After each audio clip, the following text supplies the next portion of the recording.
2, final one.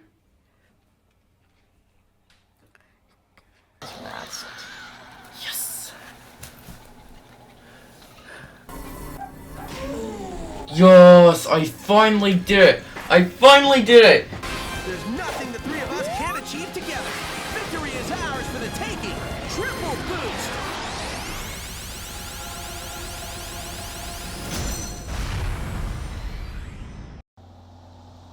I managed to stop the statue from charging on my final try.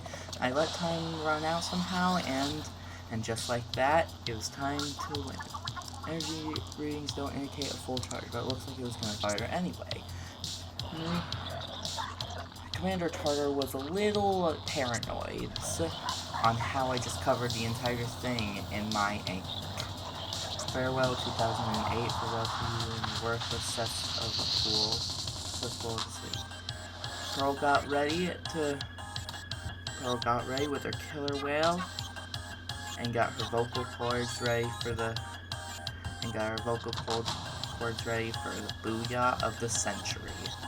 And I was surprised when I saw this thing. When the thing blasted, wow.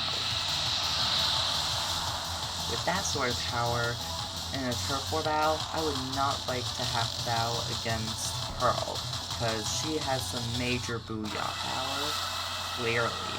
My goodness. She even broke the meter. One of my most complicated introductions to videos yet. Welcome everybody to the final part of theoretical games coming to Switch 2. And I know that I threw in a little bit of Sonic the Hedgehog 4 theories as well, but I mean, why not? Sonic the Hedgehog 3 recently came out. We got 2 bonus end credit scenes. I mean, it feels like it'd be a crime not to think of what a Sonic the Hedgehog 4 could come with, because I'm trying to stay on topic on new stuff coming in 2025, if that's even a topic. And before you all ask if I'm aware, yes, I am aware that there is a video from Nintendo Land that Switch 2 could be coming this week, but I have no choice but to showcase this last video before it happens. As of time of recording this, I've only just gotten done editing the Pokemon video and just recording Super Smash Bros. On Monday, which means assuming that I played my cards right, then Switch 2 should be revealed sometime later today on Wednesday or on Thursday, assuming that I released these daily. And if so, I'm probably going to be live streaming my big reaction for it, if I can anyway. Yeah, I was trying to come up with a follow-up sentence but couldn't. So before I get into trying to come up with the theories for what could be coming to Switch 2 for Super Smash Bros., because it's going to be inevitable, let's please hit the like and subscribe buttons. I've just hit 57 subscribers, so shout out to all my subscribers coming from the past few days. I love you all. To start off this video, I wanted to go over a little bit of Shigeru Miyamoto's last video. He said that he was working with Nintendo on something and that it's confidential. Could he be working to make Kid Icarus Uprising coming to Switch 2? That would really be something.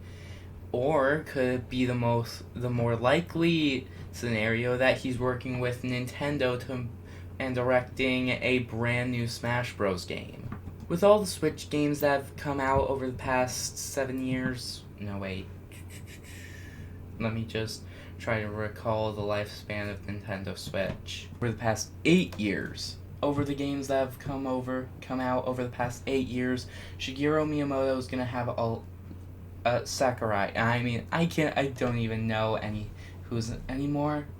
Sakurai has a lot to work with. A couple of things that I'm hoping to point out, like Princess Peach being able to turn into costumes with Princess Peach Showtime, all those new crazy stuff from Shadow Generations, from Sonic X Shadow Generations. He could finally code some movements for BWD, because it's about time. We've waited way too long. We could even be getting even more of Sonic's team, like Tails, which seems unlikely, Amy, which I could see happening, and Knuckles, which he's already an assist trophy, why not? we could be getting, I forget his name, from Fire Emblem Engage. Please comment down below what his name is. I have no memory of what his name is. Shout out to everyone who loves Fire Emblem. As for Pokemon, some Pokemon I would love to see in there would be Eevee. We could get Cinderace, maybe even Decidueye, which, now that I think about it, is unlikely.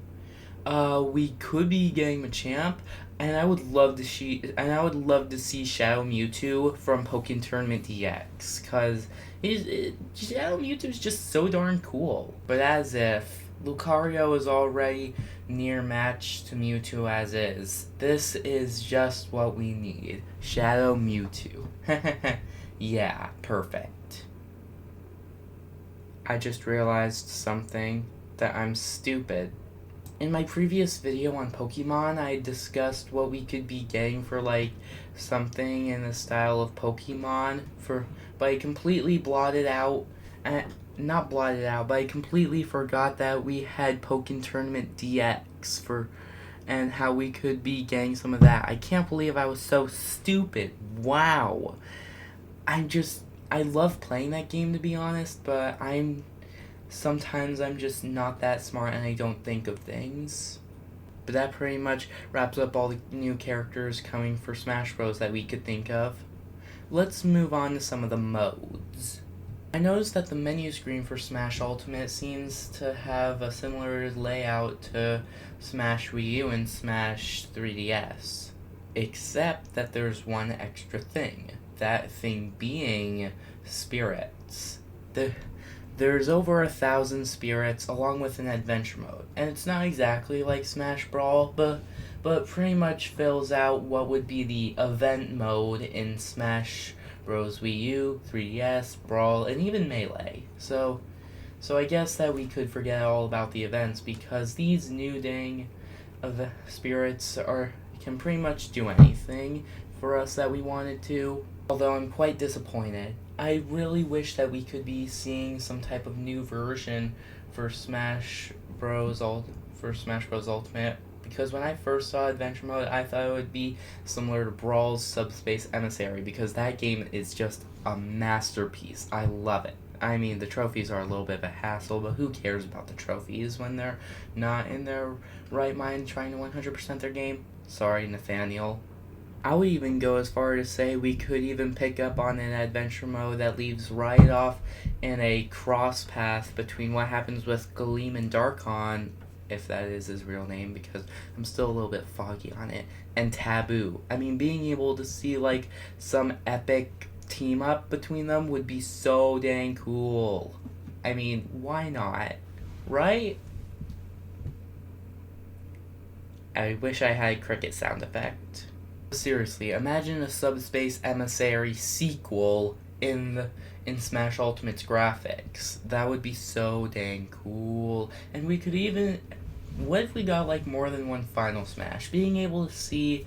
I mean, seriously. We've got more than one Final Smash amongst the series of fighters. Being able to choose and switch them out, like the specials for custom fighters in Smash 3DS and Smash Wii U, I'm sure we would all love that. I know I would personally love that. That pretty much sums up all that I have for the spirits. As for the main single-player game modes like Classic Mode, Home Run Contest, All-Star Mode, I guess we can move on to that. Honestly, there's not much to say, but I do like what Nintendo did, putting the characters on their own set path. 3DS and Wii U did something different with their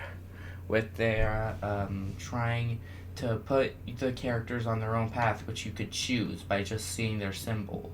The symbols are going over to each battlefield that you wanted to. That was brilliant. Mwah. And now that we have the characters on their own separate paths trying to go up against their own lineup of enemies, that sort of makes sense depending on what the title is and how their story in games goes. But as for All-Star Mode, well, it's not really that fun. I mean, I do have one idea though.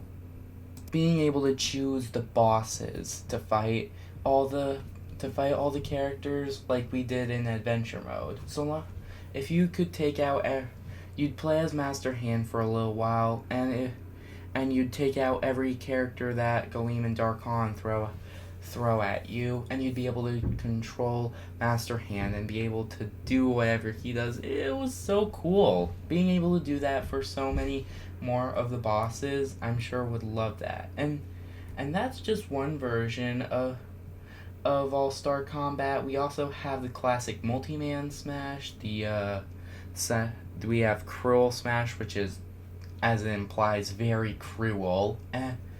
And don't even get me started with the 100-Man Smash and Endless Smash, and there's just so many Smashes that there's too many to count. That pretty much sums up my review for Games and More. Don't really have much to say about the online mode or the Vault, because the Vault just has its lineup of challenges like ever since Brawl at the least. I mean, if you wanted to go to the extreme, we could even say the bonuses in Smash Melee, but we've had challenges where you could use a special hammer to get through some of the challenges, and I really liked being able to play with those and try to get through them. But they're not all that fun, if we're being honest, because some of them are just ridiculous. In online Smash, I don't really have much to say about, except that the online tourneys is a really good idea, and having those occasional event tourneys is even better. That's all I have to say about online and the Vault, though, because I really don't care for them that much. There's not really much to describe. I mean,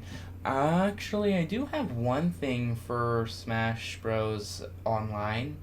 At first, my original idea was to be like 100 people on one big stage that was in the form of like Smash Tour from 3DS, and it would be like survival. But after having a little talk with a couple of my friends on Discord, 100 became a little bit too much. Shout out to all my friends on Discord if you're watching this. Being able to play up to like 15, 20, maybe even 30 survival people where you're at a certain stamina and you have one character and you need to take out everyone you come across would be so cool. I mean, I'd play the heck out of that.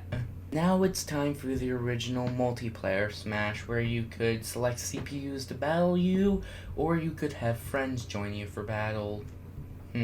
I was not all that interested in this at all. Don't get me wrong, Smash mode is basically the whole point of Smash. I mean, but being able to mix it up a little besides just the original is fun. So if we could get something, and Special Smash Tourney, Squad Strike, I like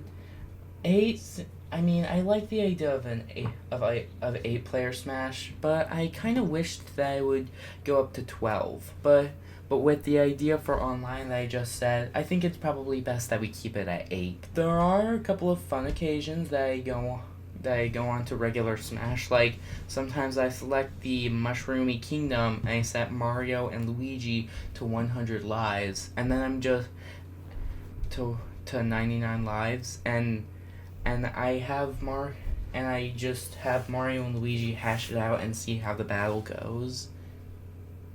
Sometimes I even do the same thing for Ganondorf and Meta Knight. I don't know why those two specific though. But I kind of miss the original versions of some of the stages like Battlefield from Melee or Final Destination from Brawl. They still have their songs in the archives of Smash Bros, but it's just not the same. Being able to, if we were able to be at Final Destination and Battlefield for Smash Bros Melee, Smash Bros Brawl, you get the idea. It would be like, dude, I cannot say it enough, but these things I would just play the heck out of. But of course, I'm not really the best at giving detailed explanation of my thoughts. But if there's one thing that Nintendo